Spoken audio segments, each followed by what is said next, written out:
Hello guys, आप सभी का स्वागत है आपके अपने यूट्यूब चैनल यस मैथमेटिक पाठशाला में। ठीक है गाइज, जैसा कि आपको पता है अभी जो फर्स्ट इसका लेक्चर 2018 केंद्रीय शिक्षक पात्रता परीक्षा मतलब सीटेट दिसंबर 2018 का ये पेपर है, जिसका फर्स्ट वीडियो लेक्चर अपलोड हो चुका है, जिसमें सारी न्यूमेरिकल जो पोर्शन था वो मैंने बोर्ड पे कराया था। अब जो थ्योरेटिकल जो पोर्शन है वो मैं आपके लिए पीडीएफ के माध्यम से करा रहा हूँ गाइस। ठीक है, थ्योरेटिकल का मतलब पेडागोगिकल जो क्वेश्चंस होते हैं वो। ठीक है, क्योंकि ये क्वेश्चंस बोर्ड पे लिखने में बहुत ज़्यादा टाइम लग जाता है।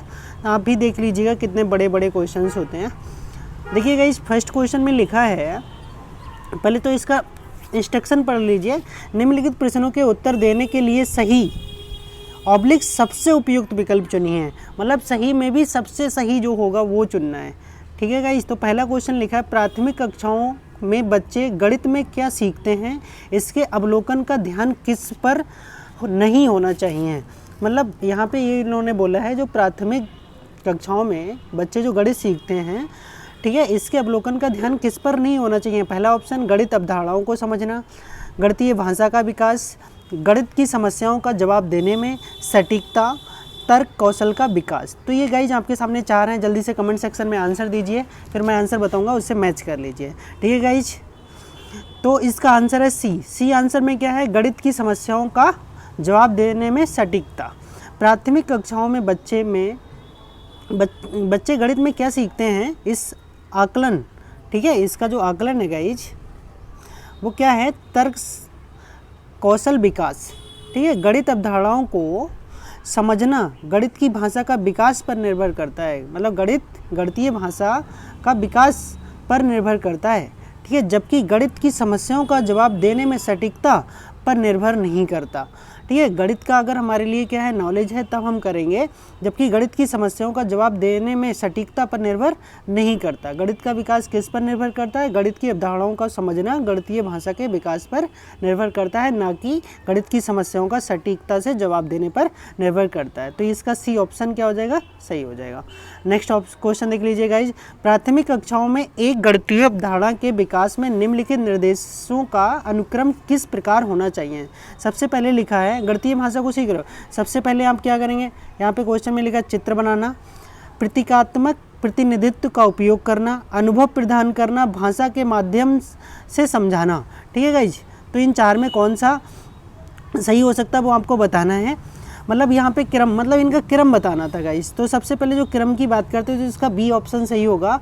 मतलब पहले थर्ड, फिर फोर्थ, फिर फर्स्ट, फिर सेकंड। इसका कैसे, सबसे पहले क्या करता है, प्रारंभिक कक्षाओं में गणितीय अवधारणा के विकास का जो निर्देश क्रम है गाइस वो इस तरह से होना चाहिए कि सबसे पहले को क्या होना चाहिए, अनुभव कराना चाहिए। अनुभव के बाद भाषा के माध्यम से उसको क्या करना है, समझाना चाहिए। ठीक है, उसके बाद चित्र किससे बनाना चाहिए, मतलब जो भी सब पढ़ा रहे हो उसके बाद उसका चित्र समझाना चाहिए। फिर क्या करना है, सेकंड लास्ट पोजीशन पे प्रतीकात्मक प्रतिनिधित्व का उपयोग करना चाहिए। ठीक है गाइज, तो option number B is correct हो जाएगा। थर्ड क्वेश्चन देख लीजिए। थर्ड क्वेश्चन में लिखा है, एक बच्चे ने नीचे दिखाए अनुसार दो संख्याएं घटाई, निम्नलिखित में कौन सा कथन बच्चे के घटाओ सीखने का बोध करता है। ठीक है, तो यहाँ पे इसने क्या किया है, 83 ऊपर लिखा था, 83 से क्या माइनस किया, 23 माइनस किया है। वो किस तरह से माइनस किया है कि 3 में से 3 माइनस किया तो 4 लिख दिया, और यहाँ पे क्या लिखा, 8 में से 2 माइनस किया तो 6 लिख दिया। अब ये आपको बताना है, चार ऑप्शन है आपके सामने गाइस, तो देख लीजिए कौन सा सही होगा। पहला है, घटाओ की प्रक्रिया में स्थानीय मान के बारे में गलत धारणाएं। ठीक है, थर्ड है, सेकंड है, बच्चा नहीं जानता है कैसे घटाना है। थर्ड है, बच्चा 2 अंक वाली संख्याओं के घटाओं की प्रक्रिया जानता है। यह एक गलती है और इससे बार बार अभ्यास करके सुधारा जा सकता है। तो देखो ये क्या है, ये तो बिल्कुल गलत ही है। तो इसको तो कैसे बताएं, बच्चे को घटाव की प्रक्रिया में स्थानीय मान के बारे में गलत अवधारणा है। ठीक है, स्थानीय मान के बारे में क्या है, गलत अवधारणा। तो इसका ऑप्शन नंबर ए करेक्ट हो जाएगा। क्योंकि गाइज और देखिए दूसरा ऑप्शन क्या बोल रहे हैं कि बच्चा नहीं जानता कि कैसे घटाना है। ठीक है, ये भी गलत है। अगला लिखा है, बच्चे को 2 अंक वाली घटाव की प्रक्रिया नहीं जानता है।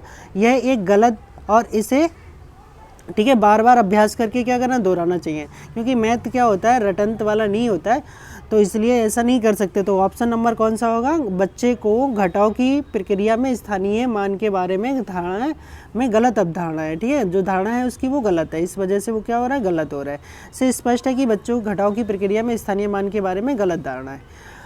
फोर्थ क्वेश्चन देख लीजिए गाइज। फोर्थ क्वेश्चन में लिखा अधिगम, अधिगम को गाइज क्या बोलते हैं, ठीक है, लर्निंग एंड आकलन मतलब असेसमेंट के चक्र में निम्नलिखित चरणों को क्रम में व्यवस्थित कीजिए।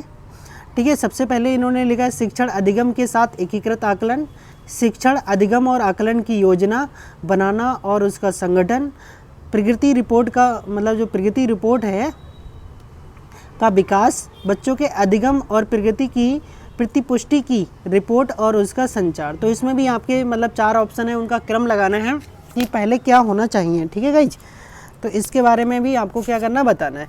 तो पहला इसका ऑप्शन जो हो जाएगा वो फर्स्ट हो जाएगा। सबसे पहले क्या होता है गाइज, इनका जो क्रम है शिक्षण अधिगम और आकलन की योजना बनाना और उसका संगठन करना। सबसे पहले जब हम कोई काम करेंगे तो उसकी सबसे पहले क्रमबद्ध क्या करते हैं, योजना बनाते हैं। तो पहला ऑप्शन मतलब सबसे पहले क्या रहेगा, योजना बनाना। ठीक है, मतलब योजना के लिए। सेकंड, शिक्षण अधिगम के साथ एकीकृत आकलन करना, फिर प्रगति रिपोर्ट का विकास, फिर बच्चों के अधिगम और प्रगति की पुष्टि की रिपोर्ट और उसका संचार करना। ठीक है, संचार करना मतलब सबसे उसके बाद सबसे लास्ट में क्या होगा, बच्चे का अधिगम और प्रगति की मतलब पुष्टि होगी, उसके बाद उसका रिपोर्टिंग और संचार होगा। ठीक है, रोमन अंक का उपयोग आमतौर पर हिंदू अरबी अंकों जैसी घटनाओं के लेखन में क्यों नहीं किया जाता। इन्होंने पूछा है जो रोमन अंकों का उपयोग होता है वो आमतौर पर हिंदू अरबी जैसी संख्याओं के लेखन में क्यों नहीं किया जाता। ठीक है गाइज, तो ये 4 ऑप्शन है, आपको बताना है। पहला है रोमन अंक स्थानीय मान का नियोजन नहीं करते, इसलिए इन अंकों का उपयोग करना क्या है, मुश्किल होता है। सेकेंड है रोमन अंकों को याद करना मुश्किल है। ठीक है, थर्ड ऑप्शन है आपका उपयोग करके संख्याओं को बनाना एक जटिल कार्य है। और फोर्थ ऑप्शन जो है आपका वो है वर्णमाला। ठीक है गाइज, क्या है ऑप्शन आपका, वर्णमाला। और रोमन अंकों में क्या हो जाते हैं, भ्रमित हो जाते हैं। नहीं, ये सारे देखो ये तो गलत चीज़ है, बच्चे जो होते हैं अंग्रेजी वर्णमाला और रोमन अंक में भ्रमित हो जाते हैं, गलत। तो ये तो नहीं हो सकता क्योंकि इतना टफ नहीं होता जी कि बच्चे भ्रमित हो जाए। अगला ये वाला देखिए सेकंड, उपयोग करके संख्याओं को बनाना एक जटिल कार्य है, गलत है, ये भी गलत हो जाएगा। रोमन अंकों को याद करना कठिन है, क्यों भाई रोमन अंकों को हम याद क्यों नहीं कर सकते, क्यों नहीं लिखना जान सकते। ये पहला जो है वो इसका करेक्ट लॉजिक है, इसमें लिखा है नहीं किया जा सकता। रोमन अंक का स्थानीय मान नियोजन नहीं करते, इसलिए इन अंकों का उपयोग करना क्या हो जाता है, मुश्किल हो जाता है। ठीक है, तो ये इसलिए नहीं किया जाता क्योंकि वहाँ पे क्या होता है, स्थानीय मान में प्रॉब्लम आती है गणित में। वर्णमाला, अगला क्वेश्चन देखिएगा इज नेक्स्ट क्वेश्चन, यहाँ पे लिखा है एक शिक्षक अपनी शिक्षा अपनी कक्षा में बच्चों को उनके परिवेश और मौजूद वस्तुओं के भौतिक गुणों को, ठीक है, किसको गाइज, भौतिक गुणों को अपने शब्दों में समझाने के लिए प्रोत्साहित करता है। अपने छात्रों के साथ ऐसी गतिविधि करने के पीछे शिक्षक का सबसे उचित उद्देश्य क्या होगा। यहाँ पे फिर से एक बार क्वेश्चन देखिए, एक शिक्षक अपनी कक्षा में बच्चों को उनके परिवेश और मौजूद वस्तुओं को, भौतिक गुणों को, ठीक है, अपने शब्दों में समझाने के लिए क्या करता है, प्रोत्साहित करता है। अपने छात्रों के साथ ऐसी गतिविधि करने के पीछे एक जो शिक्षक होता है उसका मेन क्या उद्देश्य होता है। पहला देख लीजिए, यह एक बहुत ही रोचक गतिविधि है जिसके आकार की अवधारणा को पुनः देखने के लिए खाली समय में किया जा सकता है, किया जा सकता है। बच्चे अपनी भाषा में वस्तुओं को समझाने का आनंद लेते हैं, जैसे कि वे डम्ब, ठीक है, सराडस खेलने का आनंद लेते हैं। अगला तीसरा ऑप्शन है, यह बच्चों को अनौपचारिक रूप से किसी वस्तु के भौतिक गुणों का निरीक्षण करने का अवसर देता है जो आकारों के बारे में उनको समझ को गहन बनाता है। ठीक है, चौथा जो ऑप्शन है, ये जो ऑप्शन है ना थर्ड, ये ठीक हो जाएगा इसका। अब चौथा जो ऑप्शन है, यह एक उपयोगी विधि है जो एक बच्चों को, ठीक है, आकारों का क्या करती है, परिचय देती है। तो इसका सी ऑप्शन जो होगा करेक्ट होगा गाइस। सी ऑप्शन था, शिक्षक द्वारा अपनी कक्षा में परिवेश में मौजूद वस्तुओं को, भौतिक गुणों को अपने शब्दों में, मतलब भौतिक जो भी चीज़ समझा रहा है, मतलब किताबी लैंग्वेज में ना समझा के उसे क्या करना है, अपने ही शब्दों में समझाने के लिए क्या करता है, प्रोत्साहित करता है। यह गतिविधि शिक्षक के पीछे उद्देश्य बच्चों को अनौपचारिक रूप से, ठीक है, वस्तु के भौतिक गुणों का निरीक्षण करने का अवसर देता है, जो आकारों के बारे में उनकी समझ के गहन का परिचय कराती है, ठीक है, किसी भी चीज़ का। अगला क्वेश्चन देख लीजिएगा। इसमें लिखा है अशिक्षित दुकानदार द्वारा उपयोग किए जाने वाले गणित कक्षा में उपयोगी नहीं है। अगला क्वेश्चन, सभी गणितीय समस्याओं को हल करने में बहुत उपयोगी है। सभी गणितीय समस्याओं को हल करने में बहुत उपयोगी है, ठीक है। में अस्पष्टता और बहुत कम स्तर की शुद्धता है। किसी संबंधित समस्याओं को हल करने में वैकल्पिक रणनीति के रूप में कक्षाओं में शिक्षकों द्वारा चर्चा की जानी चाहिए। तो यही जो ऑप्शन है आपका डी क्या हो जाएगा, करेक्ट हो जाएगा, क्योंकि इन्होंने लिखा है अस्पष्टता में बहुत कम शुद्धता होती, मैथ में 100% शुद्धता होती है, गलत हो गया। सभी, या इसमें लिखा था सभी गणितीय समस्याओं को हल करने में बहुत उपयोगी है, ये गलत हो जाएगा। गणित कक्षा में क्या उपयोगी नहीं, ये भी गलत है। तो फोर्थ वाला ऑप्शन क्या हो जाएगा, सही हो जाएगा। 8 नंबर क्वेश्चन देखिए, एक शिक्षक को गणित कक्षा में बच्चों के लिए विषम समूह को कैसे संभालना चाहिए। विषम समूह को कैसे संभालना चाहिए। एक ही क्षमता वाले बच्चों को एक साथ समूह बनाकर तथा उनकी क्षमता के अनुसार प्रश्न देकर, ठीक है। मतलब कैसे है, एक क्लास है उसमें अलग अलग मतलब IQ लेवल के बच्चे बैठे हुए हैं, उनकी क्षमता अलग अलग, उनको कैसे हैंडल करना है, ये यहाँ पे क्वेश्चन पूछा जा रहा है। तो पहला जो ऑप्शन दिया गया है वो ये दिया गया है कि एक ही क्षमता वाले बच्चों को, ठीक है, एक साथ समूह बना दिया जाए और उनकी क्षमता के अनुसार क्वेश्चन दे दिया जाए। अगला क्वेश्चन, एक ही कक्षा में सभी बच्चों को एक साथ समूह बनाकर। अगला है अलग अलग क्षमताओं वाले बच्चों को एक साथ समूह बनाकर ताकि वे एक दूसरे से सीख सकें, ठीक है। कम क्षमता वाले बच्चों को जटिल प्रश्न कार्य के रूप में देकर। तो ये तो गलत ही हो जाएगा, डी वाला बिल्कुल, ठीक है। आप ही समझ रहे होंगे कि डी वाला ऑप्शन क्यों गलत हो जाएगा गाइज। देख लीजिए, इन्हें बोला कम क्षमता वाले बच्चों को जटिल प्रश्न, ये तो बिल्कुल गलत है। सी वाला देखो यहाँ से सही, अलग अलग क्षमताओं वाले बच्चों को एक साथ समूह में रखकर ताकि भी एक दूसरे से क्या वो सीख सके। जैसे जो कमज़ोर बच्चा होगा साथ में अगर अच्छा बच्चा होगा वो उसके साथ पढ़ रहा है तो उसको देख के थोड़ा क्या होगा, समझ सकता है। तो इसलिए option number C is correct. Question number 9 देख लीजिए, गणित में सीखने के प्रतिफल इसलिए विकसित किए गए हैं ताकि, मतलब इन्होंने क्या बोला है, गणित में सीखने के प्रतिफल इसलिए विकसित किए गए हैं ताकि गणना के लिए बच्चों को लघु विधि बताई जाए। लघु विधि मतलब गणना करने के लिए आसान तरीके बताए जाए। विभिन्न ठीक है, शैक्षणिक सर्वेक्षणों में बच्चों की उपलब्धि बढ़ाई जाए, ठीक है। सी ऑप्शन है ठीक है, बच्चों द्वारा हासिल की जाने वाली कक्षावार दक्षता और कौशल को परिभाषित किया जाए। और डी ऑप्शन जो है, वर्ष की अंत परीक्षाओं के लिए बच्चों को तैयार किया जाए।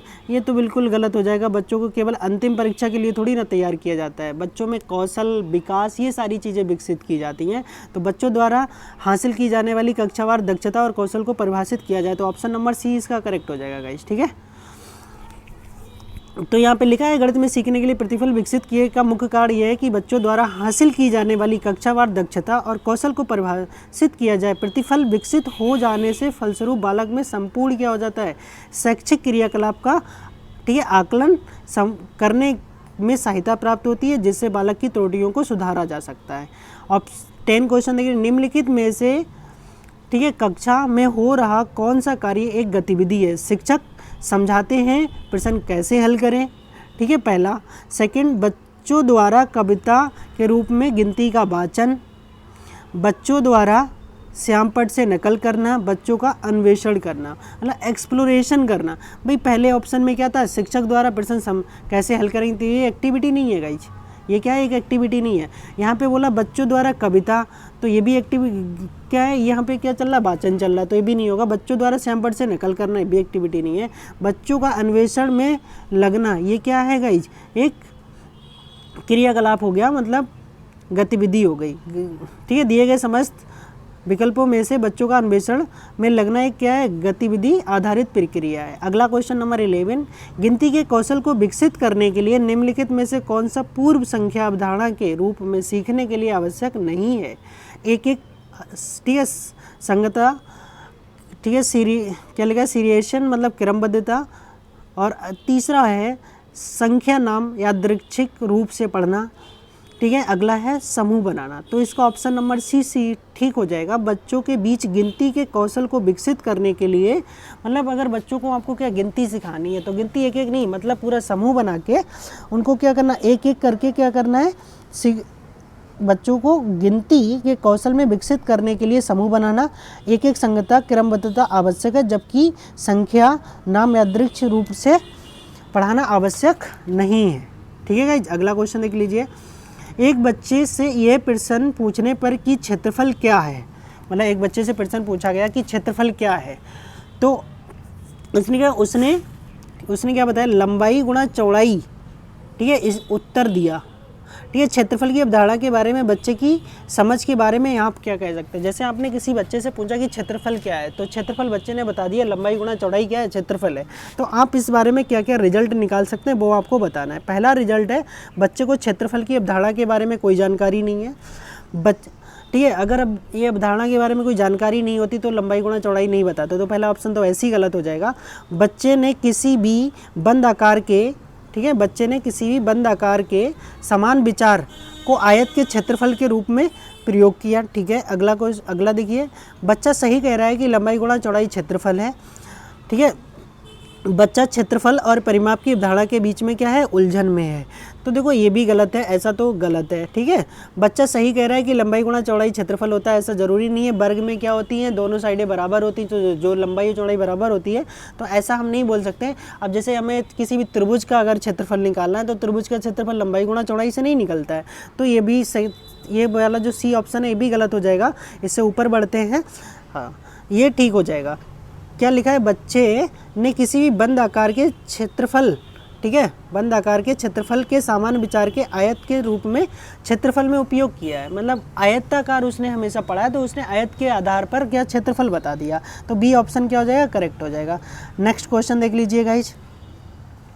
नेक्स्ट क्वेश्चन आपका ये है, सीखने के संबंध में निम्नलिखित में से कौन सा कथन सत्य है। मतलब सीखने के लिए इसमें कौन सा कथन सत्य है। गणित सीखने के लिए एक कठिन विषय है, ऐसा कहना गलत है। गणित एक कठिन विषय है। ठीक है, आमतौर पर लड़कियां गणित में कमज़ोर होती है, ये भी गलत है। हर कोई गणित सीख सकता है, ये भी गलत है। गणित केवल, सॉरी यहाँ पे क्या लिखा है, हर कोई गणित सीख सकता है। हाँ बिल्कुल, अगर कोई भी मेहनत करेगा तो वो गणित सीख सकता है। अगला, गणित केवल कठोर अभ्यास से सीखा जा सकता है। ऐसा भी जरूरी नहीं है कि गणित में बहुत ही ज़्यादा मेहनत करें तभी सीखा जा सकता है, कम मेहनत से गणित नहीं सीखा जा सकता। ठीक है, तो इसका सी ऑप्शन करेक्ट हो जाएगा कि कोई भी गणित को क्या करता है, सीख सकता है। उपयुक्त प्रश्न से गणित सीखने के संबंध में दिए गए समस्त कथनों में तृतीय उचित होगा, क्योंकि कोई भी गणित सीख सकता है, यह व्यक्तित्व की भिन्नता पर आश्रित रहता है।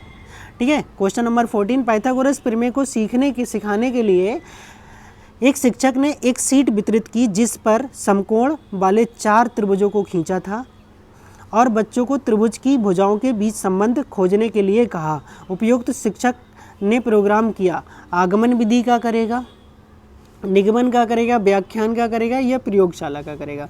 तो वो यहाँ पे आगमन विधि का करेगा। ठीक है, आगमन से ही तो निकालेगा। तो पाइथागोरस प्रमेय को सिखाने के लिए एक शिक्षक ने एक शीट वितरित की जिस पर समकोण वाले 4 त्रिभुजों को खींचा गया था। बच्चों को त्रिभुज की भुजाओं के बीच में संबंध खोजने के लिए कहा जाता है।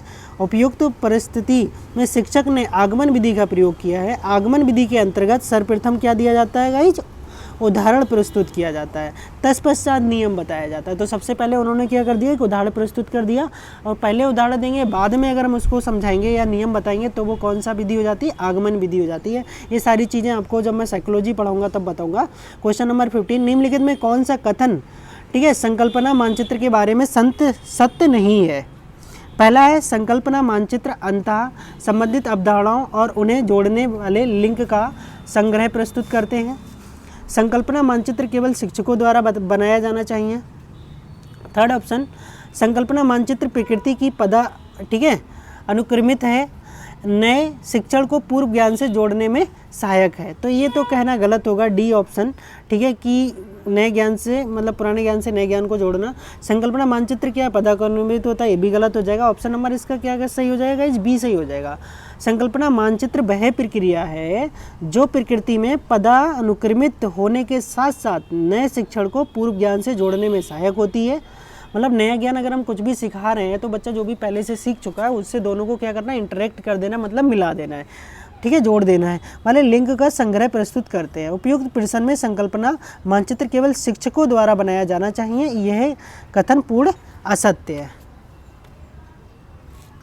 ठीक है, अब ये क्वेश्चन जो है ये मैथमेटिकली क्वेश्चन था बट न्यूमेरिकल टाइप से, बट मैंने वहाँ नहीं कराया था क्योंकि वहाँ इनके फिगर में जनरली इस तरह से बताने मुश्किल हो जाते हैं, इसलिए मैंने इसको यहाँ समझा दिया। दिए गए आकारों में निम्नलिखित में कौन सा कथन ठीक नहीं है? पहला बोला इन्होंने सभी समांतर चतुर्भुज हैं, ठीक है, इन्हें पूछा सही नहीं है। ये क्वेश्चन ध्यान से पढ़ना, सभी समांतर हैं क्योंकि वर्ग भी समांतर होता है, आयत भी समांतर होता है, और समांतर चतुर्भुज भी समांतर होता है, और समचतुर्भुज भी क्या होता है? समांतर होता है। ये तो समांतर चारों हो जाते हैं। समांतर के लिए कंडीशन क्या होती है? आमने सामने की साइडें पैरेलल मतलब समांतर होनी चाहिए, ठीक है, और बराबर होनी चाहिए। तो ये पहला तो सही हो जाएगा। इनमें से एक समांतर चतुर्भुज नहीं है, इनमें दो समांतर चतुर्भुज हैं, ठीक है, इनमें से दो आयत हैं,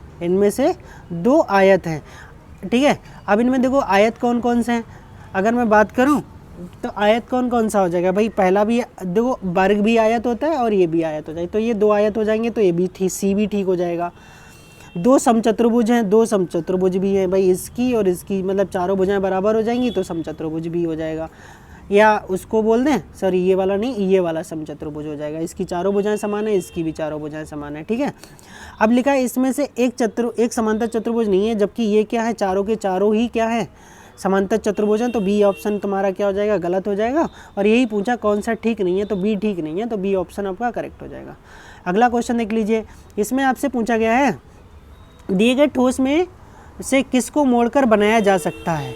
मतलब ये जो ठोस है ऊपर वाला ये बना हुआ ये, ठीक है, किसको मोड़कर बनाया जा सकता है? चार ऑप्शन है आपके सामने, ए बी सी और डी, ठीक है गाइज।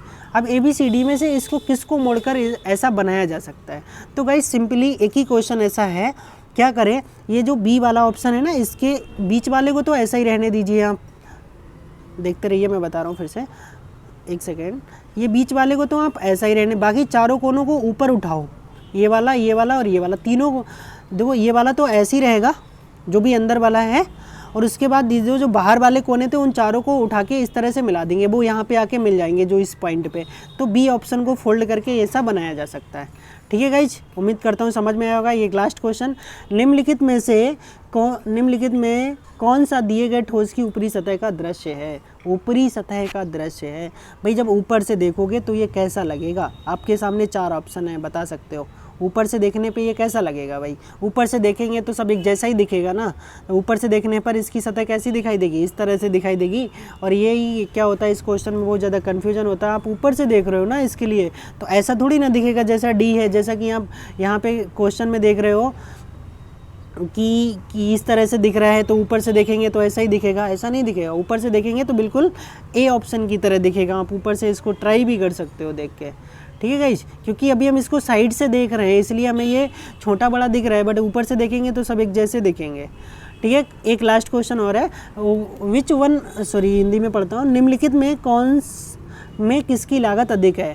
ठीक है, रुपये 250 रुपये प्रत्येक पैकेट वाले 200 बिस्किट की, या 250 रुपये प्रत्येक वस्तु के 20 दर्जन की। तो क्या करते हैं हम दोनों की मल्टीप्लाई करके देख लेते हैं गाइस, ठीक है। ये क्वेश्चन भी मैथमेटिकली था। अब देखो प्रथम में क्या है, 250 में प्रत्येक 200 वाले पैकेट, और दूसरे में क्या 250 के 20 दर्जन है, प्रत्येक दर्जन का है ये। तो एक दर्जन में गाइस कितनी वस्तुएं होती हैं? एक दर्जन भाई 250 रुपये प्रत्येक पैकेट का हो गया, ठीक है। अब एक दर्जन में 12 वस्तुएं होती हैं, तो 20 दर्जन में कितने पैकेट हो गए? 240 पैकेट हो गए। 20 दर्जन में कितने भाई पैकेट हो गए? 240 हो गए। अब इन्होंने दूसरे में बोला, दूसरे के अनुसार इन्होंने क्या था, प्रत्येक वस्तु के 20 दर्जन, प्रत्येक वस्तु के 20 दर्जन, तो यहाँ पे 240 पैकेट हो गए। फिर से क्वेश्चन को समझ लीजिए एक बार। इन्होंने क्वेश्चन में ये बोला था किसकी कीमत जो है वो लागत जो है ज़्यादा है, 250 रुपये प्रत्येक पैकेट वाले 200 बिस्कुट की, या 250 प्रत्येक वाले 20 दर्जन की। अब भाई देखो यहाँ से दोनों चीज़ें समान है, रेट दोनों के समान है, एक के कितने 250, एक के कितने 250, इसमें 200 पैकेट बन रहे हैं। अब 20 दर्जन में कितने पैकेट बनेंगे, अगर इससे ज़्यादा बन गए 20 गुणा 12, 20 गुणा 12 कितना होता है गाइस 240। तो यहाँ पे पैकेट बन गए नीचे वाले में 240, ऊपर वाले में पैकेट बने थे 200 और कीमत 250 रुपये ही है, तो 240 पैकेटों की कीमत क्या हो जाएगी, ज़्यादा हो जाएगी। तो सेकंड वाले का ऑप्शन मतलब इसकी कीमत क्या हो जाएगी, ज़्यादा, तो option number B is correct हो जाएगा। तो गाइज यहाँ पे मैंने सारे पेडागोगी की क्वेश्चन आपको करा दिए हैं। अगर गाइज आपको समझ में आए तो प्लीज़ मेरे चैनल को सब्सक्राइब ज़रूर करें और साथ साथ आप कमेंट भी किया करो, जिससे पता चलता रहे कि आपके कितने ऑप्शन सही हो रहे हैं। क्योंकि ये ऐसा है ना कि ये जो पेडागोगिकल क्वेश्चन होते हैं वो हमें सभी सही लगते हैं, तो इसमें बहुत ही अच्छे से ध्यान दे के क्वेश्चन को टिक करना होता है गाइज। क्योंकि अगर आपने जनरली से बिना क्वेश्चन को केयरफुली पढ़े और टिक कर दिया तो वो ऑप्शन आपका क्या हो जाएगा, गलत हो जाएगा। तो ये 15 क्वेश्चन न्यूमेरिकल वेज तो आसान होते हैं, बट जो 15 पेडागोगी के क्वेश्चन होते हैं इनको ध्यान से पढ़ना होता है। तो गाइज आप इसी तरह से मेरे साथ बने रहिए। मैं डेली एक पेपर आपका अपलोड करूँगा। कल मैंने 19 का किया था, आज 18 का किया, कल 17 का करूँगा। ठीक है गाइज, तो लगातार मैं सारे पेपर ऐसे ही अपलोड करता रहूँगा। बस गाइज आप मेरे चैनल को अधिक से अधिक सब्सक्राइब करिए, अपने दोस्तों के साथ शेयर करिए, प्लीज़ लाइक करें, कमेंट करें और चैनल को सब्सक्राइब भी करें। Thank you for guys watching this video.